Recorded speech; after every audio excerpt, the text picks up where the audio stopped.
Server server एक वाराणसी राजनाथ सिंह एक हमारे 1 सेवापुरी के मंडल के अध्यक्ष और राजनाथ सिंह।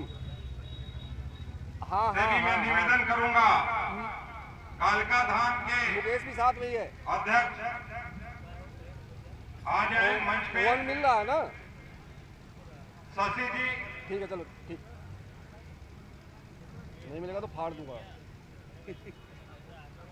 माननीय मंडल अध्यक्ष, आप लोगों से निवेदन है कि मंच पे आ जाएं और अपने रक्षा मंत्री जी का स्वागत करें।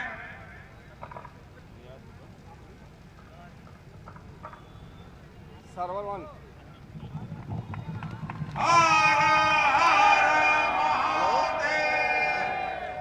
नरेंद्र मोदी जिंदाबाद। नरेंद्र मोदी राजनाथ सिंह, नरेंद्र मोदी राजनाथ सिंह। हमारे पूर्व जिला पंचायत अध्यक्ष सुजीत सिंह जी, मैं आपको आमंत्रित करता हूं कि आवें और स्मृति चिन्ह और शॉल देके रक्षा मंत्री राजनाथ सिंह जी का स्वागत करें। डॉक्टर सुजीत सिंह जी।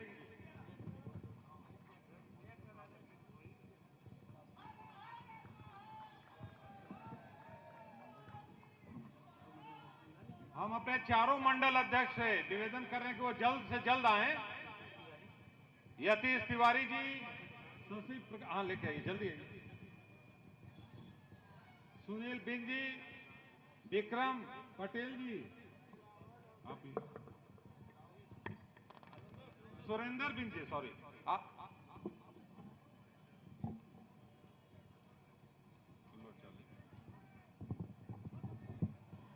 अब इसी कड़ी में मैं अपने यशस्वी जिलाध्यक्ष हम सबके बड़े भाई हंसराज विश्वकर्मा जी से निवेदन करता हूं कि माननीय रक्षा मंत्री जी का माल्यार्पण कर स्वागत करें। पूर्व मंत्री आदरणीय रंगनाथ मिश्रा जी से निवेदन है कि वो भी माल्यार्पण कर स्वागत करें। सुजीत सिंह टीका भारतीय जनता पार्टी के वरिष्ठ नेता, वो भी आए और माल्यार्पण कर स्वागत करें। देवेंद्र प्रताप सिंह जी, पूर्व प्रत्याशी सेवापुरी विधानसभा, हम सबके बड़े भाई, वो भी आए और माल्यार्पण स्वागत करें। डॉक्टर तेग बहादुर सिंह जी से निवेदन है कि वो भी आए और माल्यार्पण करें। अपना दल यश के विधानसभा के अध्यक्ष छोटे अनुज रामविलास पटेल जी से निवेदन करता हूं कि वो भी आए और माल्यार्पण कर स्वागत करें। सुरेश सिंह जिला उपाध्यक्ष जो इस कार्यक्रम के संचालन कर रहे हो, उनसे निवेदन है कि वो भी माल्यार्पण का स्वागत करें। बाल दत्त दुबे जिला प्रभारी, प्रवीण सिंह गौतम जी जिले के महामंत्री, उनसे निवेदन है कि आकर माल्यार्पण करें।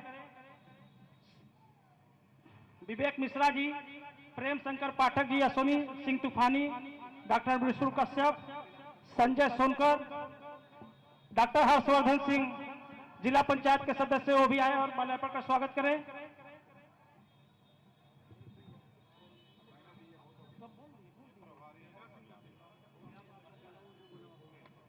दिनेश तिवारी जी, डॉक्टर तेग बहादुर सिंह जी से निवेदन है। कुलदीप सिंह, बबलू सिंह, रामचंद्र जिला पंचायत सदस्य, निवेदन है कि वो भी आए माल्यार्पण करें। अनुराग सिंह बनकट, गौरव सिंह रघुनाथपुर,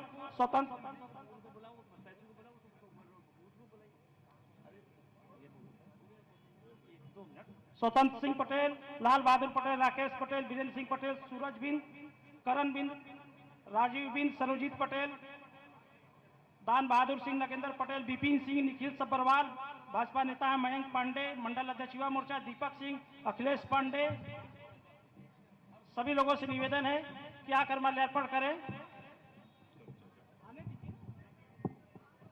अब मैं, क्योंकि जाना है, मैं अपना दल भारतीय जनता पार्टी के प्रत्याशी नील रतन पटेल जी से मैं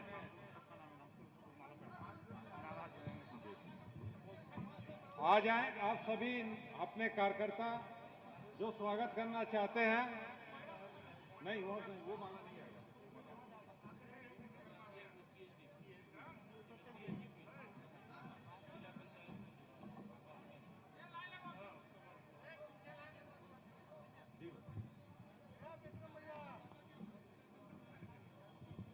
मैं अपने नील रतन पटेल जी से को आमंत्रित करता हूं कि वो अपने विचारों को रखें। साथियों, हम सबसे पहले आप सब लोगों से ये चाहेंगे कि दोनों हाथों को ऊपर उठाइए और मुट्ठियों को कस के बीचिए और एक स्वर में बोलिए सभी लोग। आपकी आवाज सीमा पर जवानों का हौसला बढ़ाने के लिए यहां से पहुंचनी चाहिए। साथियों, एक स्वर में बोलिए, भारत माता की, भारत माता की, भारत माता की, वंदे वंदे वंदे हर हर। आज इस सर्वोदय इंटर कॉलेज के प्रांगण में मैं कुछ कहूं। सबसे पहले अपने सभी महापुरुषों के कदमों में श्रद्धा सुमन अर्पित करता हूं। आज के इस कार्यक्रम की अध्यक्षता करते हुए हम सब लोगों के गार्जियन परम सम्मानित सुरेश सिंह गौतम जी इस कार्यक्रम में मुख्य अतिथि के रूप में, हम सब लोगों के गार्जियन, इस देश के रक्षा मंत्री जिनके नेतृत्व में आज देश की सीमाएं सुरक्षित हैं, हम सब लोग सुरक्षित हैं, पूरा देश सुरक्षित है, ऐसे पुरोधा हम सब लोगों के परम सम्मानित माननीय राजनाथ सिंह जी यहां पर उपस्थित, हम सब लोगों के गार्जियन परम सम्मानित पूर्व मंत्री रंगनाथ मिश्रा जी, इस कार्यक्रम में उपस्थित हमारे संघर्षों के साथी, प्रिय साथी पूर्व जिला पंचायत अध्यक्ष सुजीत सिंह डॉक्टर जी, यहां पर उपस्थित हम सब लोगों के गार्जियन पिता तुल्य पूर्व ब्लॉक प्रमुख परम सम्मानित डॉक्टर तेज बहादुर सिंह जी, यहां पर उपस्थित 2012 में आप सब लोगों के बीच में भारतीय जनता पार्टी के प्रत्याशी रहे हम सब लोगों के बड़े भाई सम्मानित सिंह साहब, यहां पर उपस्थित हमारे सभी सम्मानित बुजुर्ग नौजवान साथियों, हमारी सम्मानिया मां बहनें, सुरक्षा में लगे सभी सुरक्षा कर्मियों, हमारे सम्मानित पत्रकार भाइयों एवं जहां तक मेरी आवाज जा रही हो घरों में बैठी हुई हमारी सम्मानिया मां बहनें, सम्मानित साथियों, भाइयों, चुनाव का बिगुल बज चुका है। तमाम राजनीतिक पार्टी के लोग आपके बीच में आने का काम कर रहे हैं, लेकिन साथियों, आप सब लोगों को भारतीय जनता पार्टी, अपना दल, निषाद पार्टी के समस्त सम्मानित पदाधिकारी, कार्यकर्ताओं को, सम्मानित जनता को ये सवाल करना है कि आपको मौका दिया गया था, देश की आजादी के बाद आपको मौका दिया गया था, इस देश की सत्ता में आपको देश की जनता ने पहुंचाने का काम किया था और इस उत्तर प्रदेश में भी कई बार आप लोगों को इस उत्तर प्रदेश की सम्मानित जनता ने पहुंचाने का काम किया था, लेकिन आपने कैसा उत्तर प्रदेश बनाया, आपने कैसा देश बनाया, ये पूरे देश की जनता जानती है। अब आपका चारा चलने वाला नहीं है, आपने इस देश और प्रदेश की जनता को धोखे में रखने का बहुत काम किया है। आज इस देश के यशस्वी प्रधानमंत्री नरेंद्र भाई मोदी जी के नेतृत्व में हम सब लोगों के गार्जियन, देश के सफल रक्षा मंत्री परम सम्मानित राजनाथ सिंह जी के नेतृत्व में आज देश की दशा और दिशा दोनों बदल रही है। मेरे भाइयों, आज हमारे देश की सीमाएं सुरक्षित हैं। पहले क्या होता था, पहले सरहद पार से कोई भी आतंकवादी आकर के हमारे संकट मोचन मंदिर में बम धमाका करके चला जाता था, हमारे कचहरी में बम धमाका करके चला जाता था, हमारे रेलवे स्टेशन सुरक्षित नहीं थे, हमारे बस अड्डे सुरक्षित नहीं थे, हमारे बाजार सुरक्षित नहीं थे। लेकिन साथियों, आज हमारी जो एनडीए की सरकार है, जो भारतीय जनता पार्टी की इस देश में सरकार है, इस उत्तर प्रदेश में सरकार है, उसके दृढ़ इच्छा शक्ति की ये देन है कि आज कोई भी आतंकवादी देश के अंदर एक भी आतंकवादी घटनाओं को अंजाम नहीं दे पाया। साथियों, आज हमारे मंदिर सुरक्षित हैं, आज हमारे मठ सुरक्षित हैं, हमारे रेलवे स्टेशन सुरक्षित हैं, गांव में, खेतों, खलिहानों में, झुग्गी झोपड़ी में रहने वाले हमारे बूढ़े बाप, हमारी बूढ़ी माँ, हमारे नौजवान, हमारी माँ बहनें सुरक्षित हैं।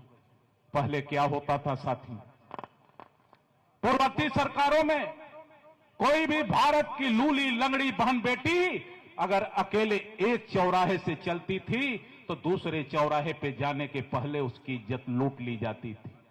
लेकिन साथियों, आज नरेंद्र भाई मोदी जी के नेतृत्व में, माननीय राजनाथ जी के नेतृत्व में एक ऐसा भारत बना है साथियों, जहां गहनों से लदी हुई कोई भारत की खूबसूरत बेटी अगर अकेले कश्मीर से चले तो कन्याकुमारी तक सुरक्षित पहुंच जाएगी, उसके जान माल इज्जत को कोई खतरा नहीं पहुंचेगा। साथ हम आपसे ये कहना चाहते हैं, ये कोई चुनाव नहीं है साथियों, ये धर्म युद्ध है, ये दूसरी आजादी की लड़ाई है। पहली आजादी की लड़ाई इस देश में गोरे अंग्रेजों से लड़ी गई थी, और आज ये दूसरी आजादी की लड़ाई जो आस्तीन में पलने वाले सांप हैं, जो फिरका परस्ती ताकते हैं, जो देश को बांटना चाहते हैं, जो देश के अंदर रह करके पाकिस्तान का गाते हैं, उन लोगों से जो फिरका परस्ती ये ताकते हैं, जो ये नारा लगाते हैं, भारत तेरे टुकड़े होंगे इंसान अल्लाह इंसान अल्लाह, उन लोगों से, उन काले अंग्रेजों से ये चुनाव नहीं, ये दूसरी आजादी की लड़ाई हम लोग लड़ने का काम कर रहे हैं। साथियों, आज हम आप सब लोगों से ये कहना चाहते हैं, ये परीक्षा की घड़ी है, इस परीक्षा की घड़ी में आने वाले 7 तारीख को, 7 मार्च को कमल निशान के सामने का बटन दबा करके अपने इस बेटे, अपने इस भाई को प्रदेश के सबसे बड़ी पंचायत में भेज करके अपना मान सम्मान, अपना हक अधिकार अपने हाथों में लेने का काम कर देना। आने वाला समय आपका होगा साथियों। तो और ज्यादा कुछ नहीं कहना चाहूंगा। इस मंच के माध्यम से अपने गार्जियन, आज के मुख्य अतिथि जिन्होंने अपना बेशकीमती समय इस सेवापुरी की जनता के बीच में देने का काम किया है, इस मंच के माध्यम से आपका हृदय से हार्दिक अभिनंदन करता हूं, वंदन करता हूं, स्वागत करता हूं। और नौजवानों से ये कहना चाहता हूं, ऐ मेरे नौजवानों, ये दूसरी आजादी की लड़ाई, इस धर्म युद्ध को लड़ने के लिए इस केसरिया परचम को अपने हाथों में लेकर के निकल जाओ, गली गली गांव जा जा करके, एक एक मतदाता के पास जा करके कमल निशान के सामने का बटन दबाने के लिए आप उनसे अनुरोध कर देना। आने वाला समय आपका होगा साथियों। तो नौजवानों से कहना चाहूंगा, करीब मुल्क के आओ तो कोई बात बने, करीब मुल्क के आओ तो कोई बात बने, मसाल फिर से जलाओ तो कोई बात बने, लहू जो सूख गया है यहां शहीदों का, कुछ अपना खून मिलाओ तो कोई बात बने। इन्हीं बातों के साथ सभी लोगों का हृदय से हार्दिक अभिनंदन, वंदन, स्वागत करते हुए अपनी वाणी को विराम देता हूं। धन्यवाद। जय हिंद, जय भारत, जय भारतीय जनता पार्टी, जय अपना दल।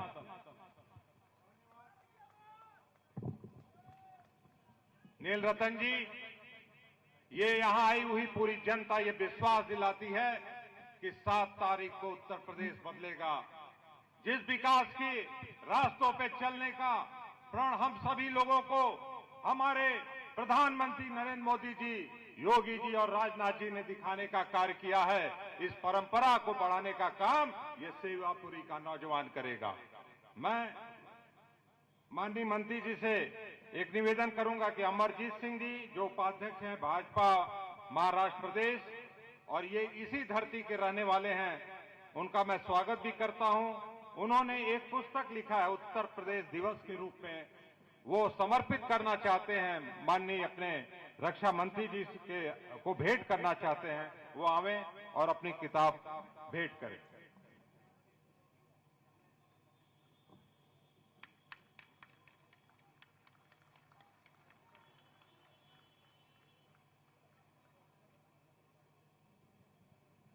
बहुत बहुत धन्यवाद मंत्री जी। बहुत समय न लेते हुए अपने देश की आन बान शान, पूरा देश जिस पे नाच करता है, हम सभी के अभिभावक भारतीय जनता पार्टी के राष्ट्र नायक, मैं ऐसे अपने रक्षा मंत्री राजनाथ जी से अनुरोध करूंगा कि वो आवें और अपने विचारों से हम सभी को अवगत करें।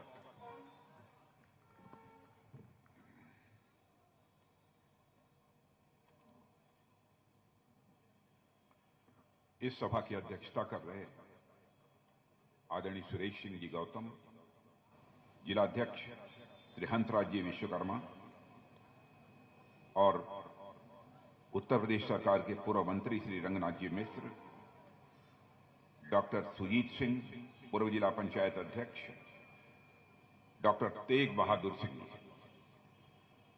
पूर्व ब्लॉक प्रमुख, विधायक भी रहे तेग बहादुर सिंह जी, अच्छा ब्लॉक प्रमुख थे, हाँ याद है मुझे, और श्री अमरजीत जी मित्र, महाराष्ट्र के प्रदेश उपाध्यक्ष। इस सभा में मौजूद मेरे सभी सम्मानित बहनों एवं भाइयों, आज मैं गोरखपुर की तरफ सार्वजनिक सभाओं को संबोधित करने के लिए गया था। मुझे कार्यक्रम में जाने के पहले यह जानकारी मिली थी कि मुझे सेवापुर में भी जाना है और वहां की सार्वजनिक सभा को संबोधित करना है। सेवापुरी अब उतनी दूर से चलकर आना और फिर यहां सेवापुरी में सार्वजनिक सभा को संबोधित करना यह कठिन कार्य था, समय की कमी भी थी। प्रश्न सेवापुरी का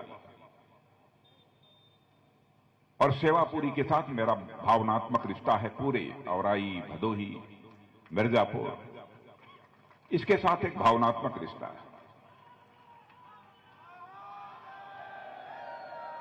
मैंने फैसला किया कि चाहे जितनी भी कठिनाई हो, मैं निश्चित रूप से सार्वजनिक सभा को संबोधित करने के लिए जाऊंगा। और बहनों भाइयों, आप सब लोगों से मिलकर मुझे बेहद खुशी हुई है।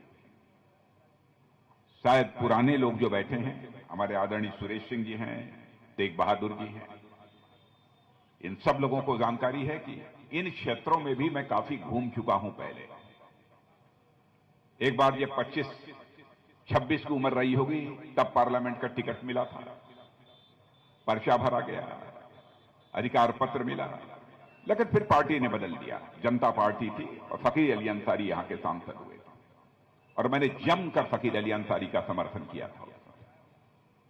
उसके बाद 81 और 84 में भी यहां से पार्लियामेंट का चुनाव में लड़ चुका हूं, 28-29 की उम्र रही हो। इसीलिए मैंने कहा, गांव गांव घूमा, लंबा समय गुजर गया। बहनों भाइयों, समय की लंबाई भले ही लंबी हो, लेकिन दिल का रिश्ता मेरा बराबर इस संसदीय निर्वाचन क्षेत्र के साथ बना रहा है। इसीलिए मैंने फैसला किया कि वहां मैं जाऊंगा। और आज आपके प्रत्याशी नीलरतन जी पटेल, जिन्हें प्यार से लोग नीलू कहकर पुकारते हैं, शायद इसके पहले मैं नहीं मिला था, क्योंकि मुझे याद नहीं है मैं मिला था। अच्छा, दिल्ली में मिले थे।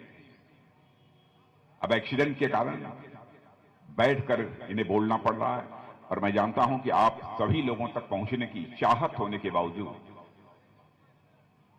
इनका पहुंचना संभव नहीं है। लेकिन मुझे खुशी इस बात की, नीलरतन पटेल जब बोल रहे थे, बहनों भाइयों, उनके भाषण को सुनने के बाद मैं कह सकता हूं, यदि नीलरतन पटेल को अपना विधायक बनाकर आप उत्तर प्रदेश की विधानसभा में भेजेंगे तो आपकी समस्याओं को प्रभावी आवाज देने का काम विधानसभा में कोई करेगा तो आपका नीलरतन पटेल करेगा।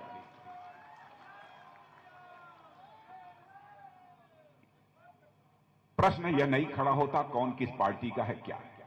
भारतीय जनता पार्टी हो, अपना दल हो, निषाद पार्टी हो, हम सब लोग कंधे से कंधा मिलाकर नहीं बल्कि दिल से दिल मिलाकर चुनाव लड़ रहे हैं। और इनका चुनाव चिन्ह तो वैसे भी कमल का फूल है।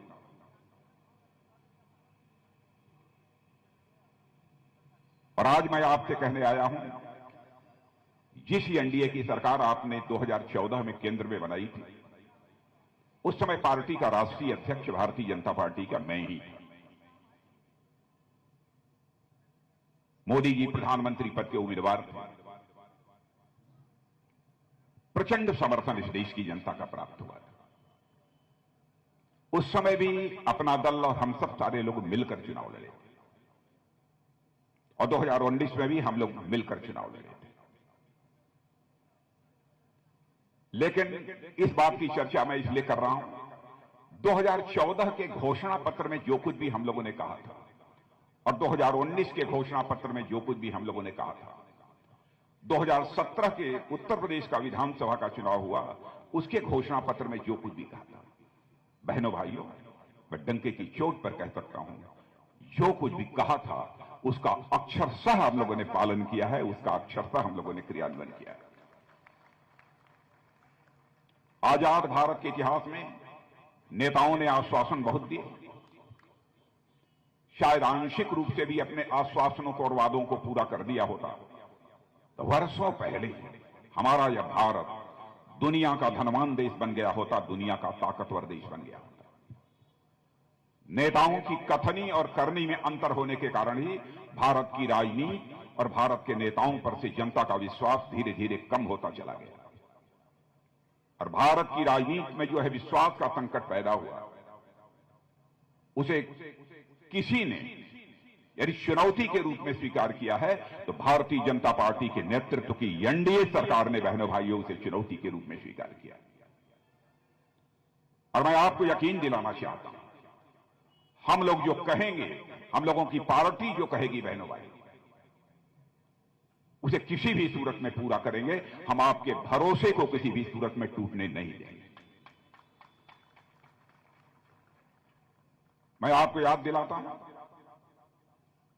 बहुत पहले हम लोग 1951 में हमारी पार्टी जनसंघ बनी, उस समय हम लोग कहते थे जम्मू कश्मीर जिसे धारा 370 के तहत विशेष दर्जा प्राप्त है, यानी जम्मू कश्मीर के लोग हिंदुस्तान के किसी राज्य में जाकर मकान बना सकते थे, रोजगार कर सकते थे, नौकरी कर सकते थे, कुछ कर सकते थे।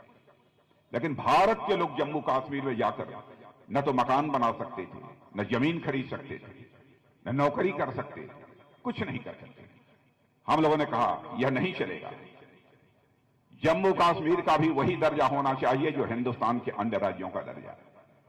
और वो कहा था 51 में, 51 में, 71 साल पहले, कि जब भी हमको संसद में बहुमत मिलेगा, डंके की चोट पर हम इस धारा 370 को जम्मू कश्मीर की समाप्त करेंगे और जम्मू कश्मीर का भी वही दर्जा होगा जो हिंदुस्तान के अन्य राज्यों का दर्जा होगा।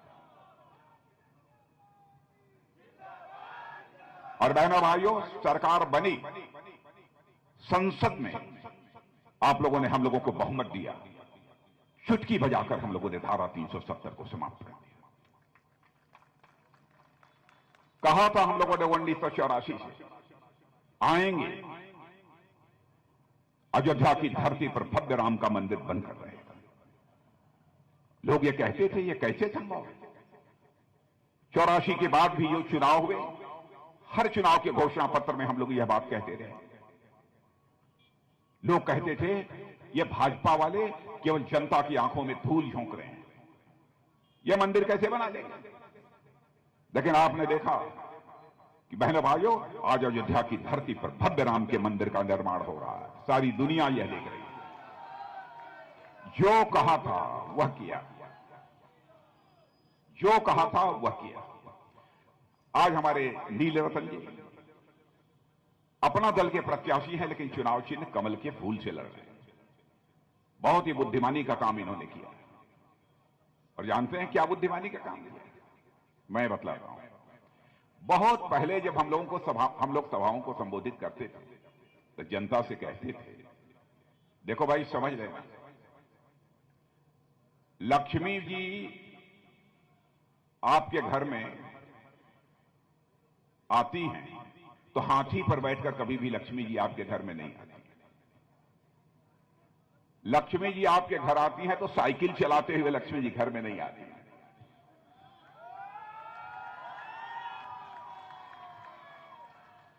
और हम लोगों ने यह भी कहा था उस समय, और मैं तो सभी सभाओं में लगभग इस बात को बोलता था कि लक्ष्मी जी जब घर पर आती हैं तो हाथ हिलाते हुए, हेलो हाय बोलते हुए लक्ष्मी जी घर में नहीं आती। लक्ष्मी जी घर में आती हैं तो कमल के फूल पर ही बैठकर लक्ष्मी जी घर में आती हैं। बहुत हल्के फुल्के अंदाज में यह बात हम लोग उस समय बोला करते थे, तो लोग कहते थे अरे साहब ऐसे ही बोलते रहते हैं, लोगों को केवल हंसाने के लिए लोग। लेकिन बहनों भाइयों, आज मैं दावे के साथ कह सकता हूं, हिंदुस्तान के अधिकांश जनता के घरों में लक्ष्मी जी का प्रवेश यदि हो रहा है तो इस कमल के फूल के कारण ही यह प्रवेश हो रहा है। अब जैसे आप सब यहां पर बैठे हैं, जो लोग खड़े हैं, बहनों भाइयों, मैं दावे के साथ कहता हूं जरूर कुछ लोग यहां पर बैठे होंगे जिनको कि पक्का मकान मिला होगा, है कि नहीं? कुछ लोग हैं यहां पर, कुछ लोग हैं, मैं सबके लिए नहीं कर, है, बहुत अच्छे। यह हमारे प्रधानमंत्री ने कहा था हमारी सरकार बनेगी तो इस हिंदुस्तान में हम ऐसे हालात पैदा करेंगे, एक भी परिवार शेष नहीं बचेगा जिस परिवार को अपना सिर ढकने के लिए पक्का छत न मुहैया हो जाए।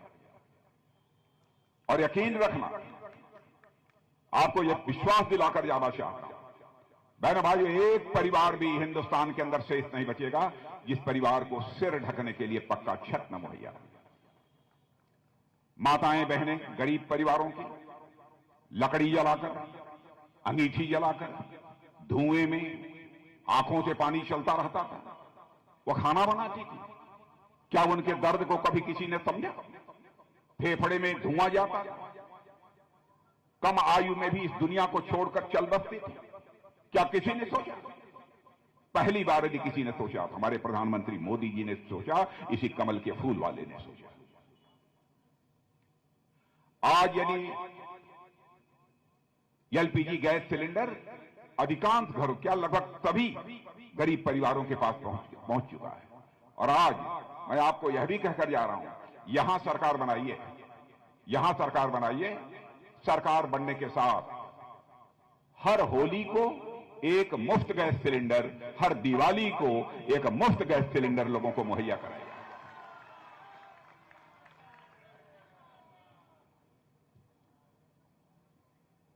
यहां पर आप सब बैठे हैं प्रधानमंत्री किसान सम्मान निधि के अंतर्गत। मैं दावे के साथ कहता हूं, जितने भी किसान परिवार यहां पर बैठे हैं, सबके घरों में प्रतिवर्ष 6,000 रुपया पहुंच रहा हो। पहुंच रहा है कि नहीं पहुंच रहा है? जरा लोग यकीन नहीं करते। और मैं यह भी कहता हूं, कोरोना की महामारी से जब यह सारी दुनिया उस दौर से गुजर रही थी, भारत भी गुजर रहा था। लॉकडाउन के कारण सारे कामकाज बंद हो गए, लोग घरों को पैदल वापस आओ। उस समय हमारे प्रधानमंत्री ने कहा, कामकाज तो बंद हो गया, क्या होगा गरीबों का, कैसे इनका पेट भरेगा? तुरंत फैसला किया। हम लोगों की मीटिंग थी, उस मीटिंग में फैसला किया प्रधानमंत्री ने कि जब तक यह कोरोना का संकट समाप्त नहीं होता, जब तक सारे कामकाज फिर से शुरू नहीं हो जाते, लोगों को रोजगार नहीं मिल जाता, तब तक हर परिवार को महीने में 2 बार मुफ्त राशन मुहैया कराया जाएगा। और बहनों भाइयों, हर परिवार को मुफ्त राशन मुहैया कराने का काम हम लोग कर रहे हैं। और ईमानदारी से यदि आप बताएंगे तो मैं कह सकता हूं, आप सारा मुफ्त राशन खाते नहीं हैं, उसमें से कुछ लोग जरूर बेच देते होंगे। यह है अंदर की बात में, ये सही बात है कि नहीं? ये काम भी करते हैं। क्या कभी आपने कल्पना किया? और एक संकल्प, ज्यादा से ज्यादा साल से 1.5 साल अधिकतम लगा, काम शुरू हो गया।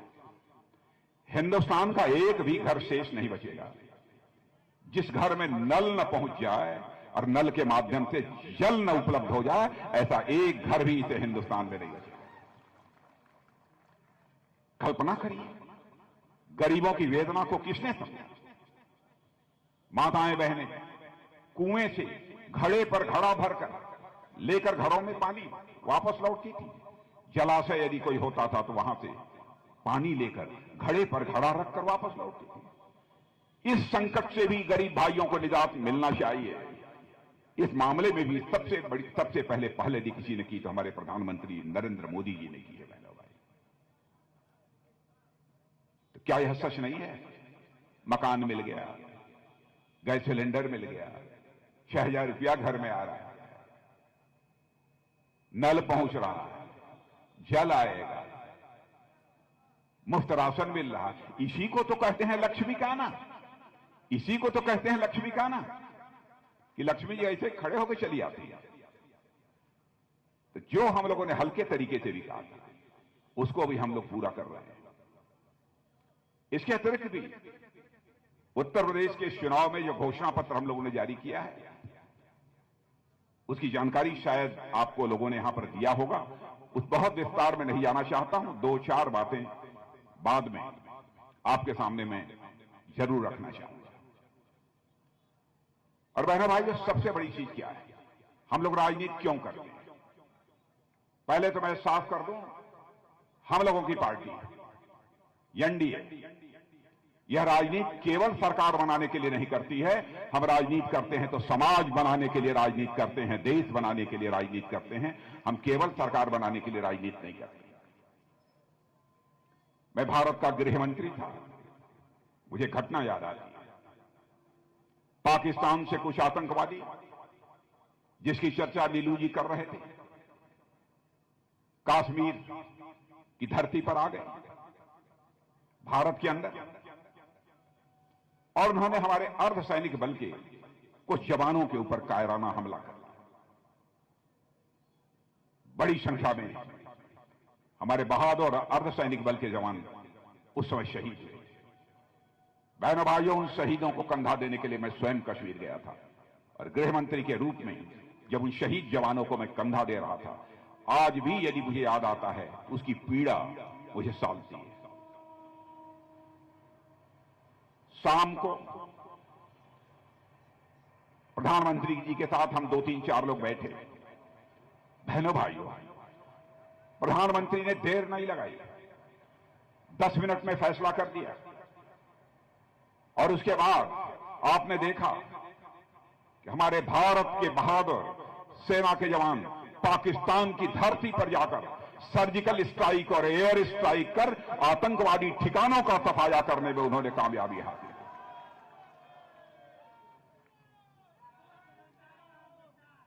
सारी दुनिया को यह संदेश चला गया, सारी दुनिया को यह संदेश चला गया, भारत यह कमजोर भारत नहीं है, भारत यह ताकतवर भारत है। वह दिन लद गए। भारत का इतिहास रहा है कि भारत ने न तो दुनिया के किसी देश पर कभी कब्जा किया है, और न तो भारत ने दुनिया के किसी देश की 1 इंच जमीन पर कभी कब्जा किया है, न तो किसी पर आक्रमण किया। यह भारत का चरित्र रहा है। लेकिन इस बार हम लोगों ने साफ संदेश सारी दुनिया को दे दिया कि यदि भारत की तरफ को यहां उठाकर देखने की जरूरत करेगा तो उसे हम बाउंड्री के इस पार भी मार सकते हैं, जरूरत हुई तो बाउंड्री के उस पार भी जाकर मार सकते हैं। यह भारत के अंदर का है।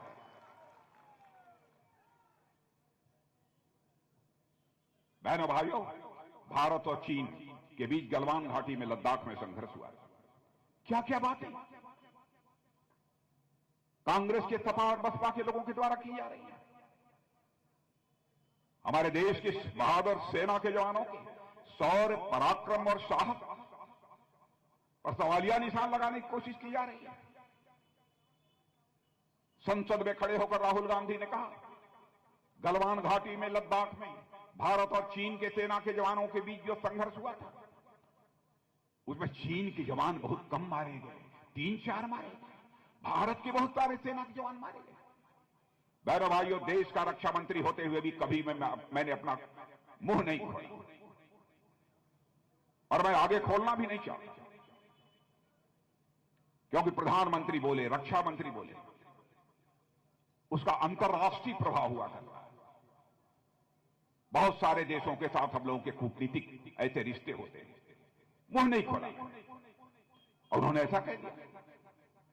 लेकिन ईश्वर, क्या देर हो सकती है बहनों भाइयों, अंधेर नहीं हो सकती। उनके बोलने के एक दिन आगे पीछे ऑस्ट्रेलिया के एक अखबार ने लिखा, छानबीन करने के बाद उसने लिखा ये पूरी छानबीन करने के बाद मैं इस नतीजे पर पहुंचा हूं कि लद्दाख में गलवान घाटी में भारत और चीन के सेना के जवानों के बीच जो संघर्ष हुआ था, उसमें चीन के 38 से लेकर 50 सेना के जवान मारे गए। बहनों भाइयों, ये हम नहीं कह रहे हैं, ये ऑस्ट्रेलिया के एक अखबार ने कहा। क्या हो गया है जब देश की एकता, अखंडता, संप्रभुता, सुरक्षा खतरे में हो, तो बहनों भाइयों, सारे देश के सारी राजनीतिक पार्टियों को अपने सारे राजनीतिक मतभेदों को भुलाकर एकजुट होकर उसका सामना करने के लिए खड़ा होना चाहिए। क्या किया है इन लोगों? सारी राजनीतिक पार्टियों के चरित्र को आप अच्छी तरह जानते हैं। एक नहीं, ऐसी कई घटनाएं हैं जिनकी मैं चर्चा कर सकता हूं। ये समाजवादी पार्टी क्या रखा? एक बार बहुजन समाज पार्टी के साथ मिलकर ये चुनाव लड़े, क्या हालत हुई? डंके की चोट पर कहते थे हर जाति का वोट मिला लीजिए तो हम जीत जाएं।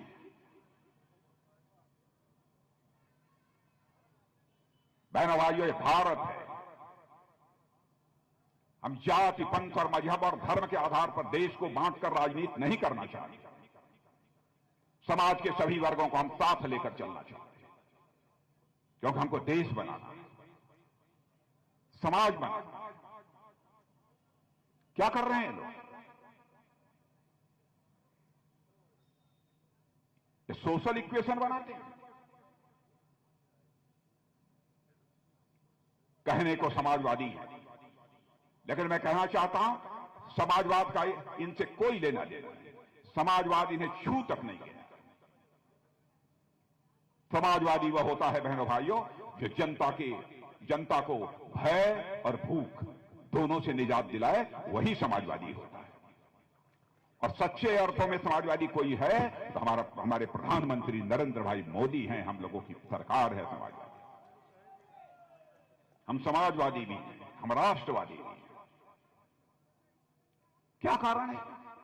जब जब समाजवादी पार्टी की सरकार आती है, गुंडे बदमाशों के हौसले बुलंद हो जाते हैं, माफियाओं का बोलबाला हो जाता है, और यह हैसियत बन जाती है कि ये गुंडे बदमाश और माफिया जिस अधिकारी का चाहे उस अधिकारी का ट्रांसफर करा दें, अधिकारियों को सरेआम बेइज्जत कर देते हैं, सरकार खड़ी रहती है उन्हीं के साथ। ऐसी समाजवादी पार्टी की सरकार। क्या ऐसा अराजक माहौल बनाने वाले लोगों के पक्ष में आपका वोट जाना चाहिए?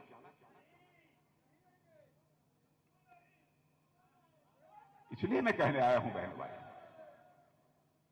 लेकिन आज गुंडे बदमाश जेल के बाहर रहना पसंद नहीं करते, बल्कि सोचते हैं कि जब तक यहां पर योगी, यहां पर मुख्यमंत्री हैं, चलो भैया हम जेल में ही अपना समय गुजार लेते हैं। अब पता नहीं यहां बुलडोजर आया था कि नहीं आया था, मुझे नहीं मालूम। आया था। सारे माफियाओं के आलिशान महल जो बने थे बुलडोजर से गिराए जा रहे हैं। और सुन लेना मेरी बात, बुलडोजर से जो माफियाओं के मकान गिराए जा रहे हैं, वहां किसी पूंजीपति का महल नहीं बनेगा।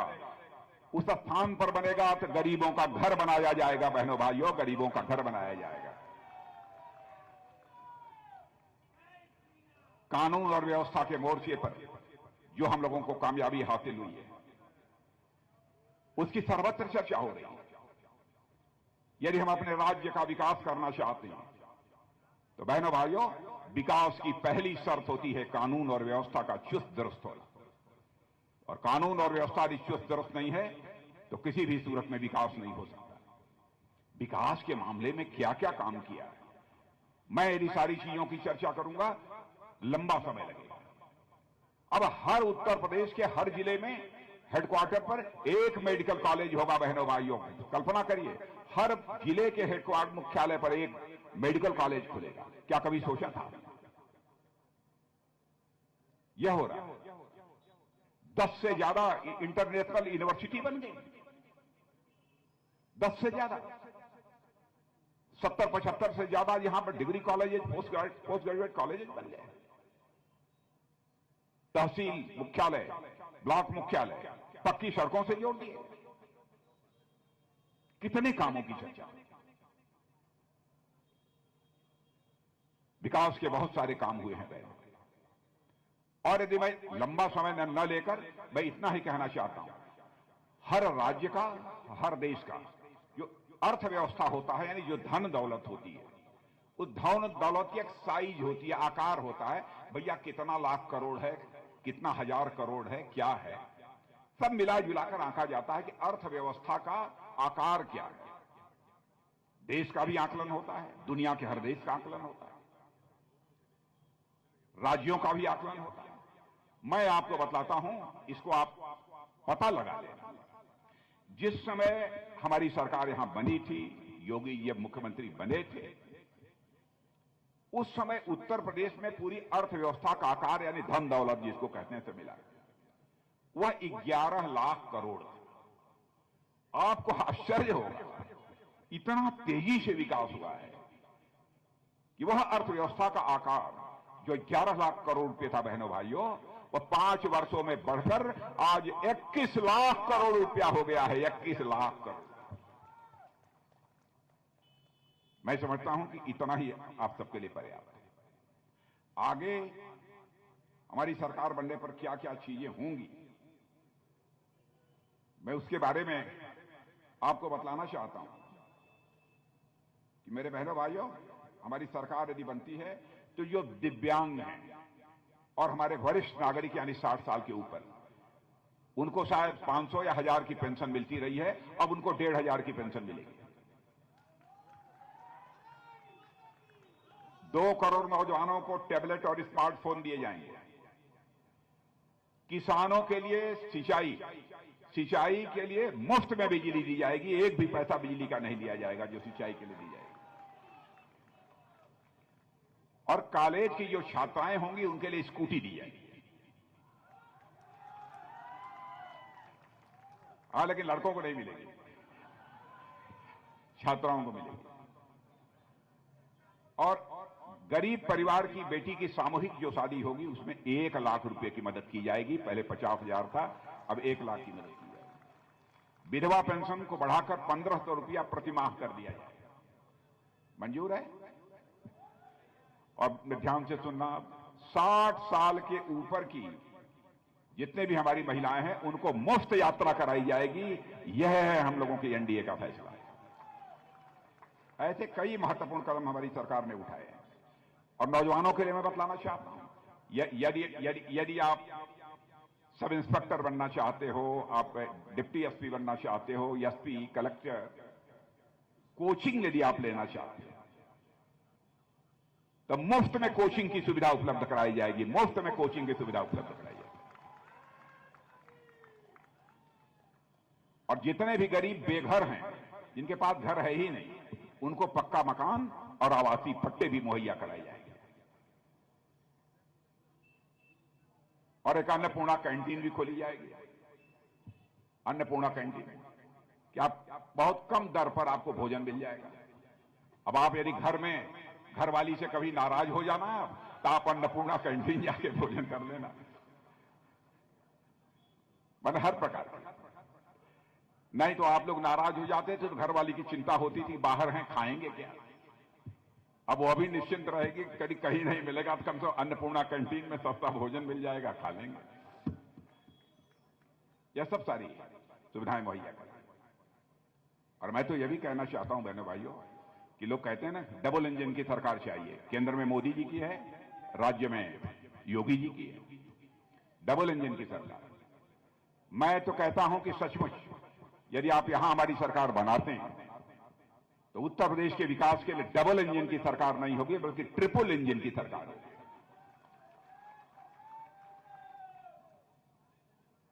मोदी जी का विजन, योगी जी का मिशन और जनता का पार्टिसिपेशन, ट्रिपल इंजन। यदि हम किसी प्रदेश का अथवा देश का विकास करना चाहते हैं तो मेरे बहनों भाइयों, हम उसमें जनता की भी भागीदारी चाहते हैं। जनता की ताकत से बढ़कर लोकतांत्रिक व्यवस्था में और कोई दूसरी ताकत नहीं हुआ करती। सबसे बड़ी ताकत होती है। इसीलिए मैंने कहा सरकार हमारी डबल इंजन की नहीं होगी बल्कि ट्रिपल इंजन की होगी, जिसमें कि मोदी जी का विजन, योगी जी का मिशन और जनता का पार्टिसिपेशन यह होगा। इसलिए मैं आप सभी लोगों से महंगाई की बात करते हैं, आप लोग भी कहते होंगे महंगाई। बहनों भाइयों, कोरोना का संकट इतना बड़ा था, इतना बड़ा कोरोना का संकट था, काम धाम सारे देश के ठप हो गए थे, सारी दुनिया के काम धाम ठप हो गए। जिस तरीके से हमारे प्रधानमंत्री ने उसे नियंत्रित किया है, बहनों भाइयों, आपको मालूम नहीं होगा, इसकी सराहना भारत में ही नहीं बल्कि दुनिया के दूसरे देशों में हो रही है। आपके प्रधानमंत्री की सराहना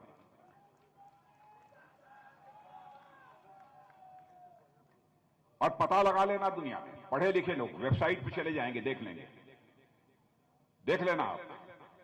अमेरिका जो दुनिया का सबसे धनवान देश माना जाता है, आज भी कोरोना के संकट से जूझ रहा है, लेकिन भारत में काफी हद तक काबू पाने में हम लोगों ने कामयाबी हासिल की।